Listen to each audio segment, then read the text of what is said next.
সীমান্তে মানবাধিকার রক্ষায় বাংলাদেশ ও ভারতকে আলোচনায় বসার আহ্বান জানিয়েছে জাতিসংঘ। বুধবার রাতে নিয়মিত প্রেস ব্রিফিংয়ে ৭১ টিভির প্রশ্নে সংস্থাটির মহাসচিবের মুখপাত্র স্টেফেন ডুজারিক বলেন, মানবাধিকার ও মর্যাদার প্রশ্নে উভয় দেশকে গুরুত্ব দিতে হবে। তিনি আরও জানান, রোহিঙ্গা সংকট মোকাবেলায় ধারাবাহিক প্রচেষ্টা অব্যাহত রয়েছে। রিপোর্ট করেছেন সুফিয়ান ফারাবি। শিশু ও নারীসহ শত শত ভারতীয় নাগরিক বাংলাদেশ ভারত সীমান্তে মানবেতর জীবনযাপন করছে। খাদ্যের অভাবে ভুগছে শিশুরা, আর খোলা আকাশের নিচে নির্ঘুম রাত পার করছেন নারীরা। এমন পরিস্থিতি তুলে ধরে জাতিসংঘ মহাসচিবের মুখপাত্রের কাছে প্রশ্ন করা হয়, বিষয়টির সমাধানে মহাসচিবের পরামর্শ কি? জবাবে ডুজারিক বলেন, দুই দেশের মধ্যে আলোচনা অপরিহার্য।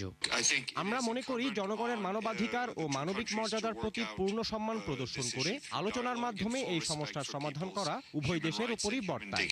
পরে জোরপূর্বক বাংলাদেশে ঠেলে দেওয়া মিয়ানমারের রোহিঙ্গাদের ফিরে যাওয়ার বিষয়টি জানতে চাওয়া হয়। মুখপাত্র জানান, নবনির্বাচিত সভাপতির কাজ সাধারণ অধিবেশনে সভাপতিত্ব করা। রোহিঙ্গা সমস্যার সমাধান চলমান প্রক্রিয়াতে কাজ চলছে।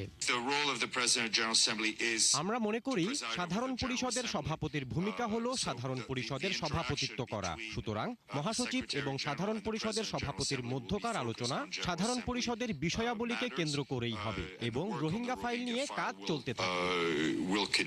জাতিসংঘের নিয়মিত এই ব্রিফিংয়ে এছাড়াও গুরুত্ব পায় যুক্তরাষ্ট্র ও ইরানের মধ্যকার চুক্তি, লেবানন প্রসঙ্গ ও হাইতির পরিস্থিতি।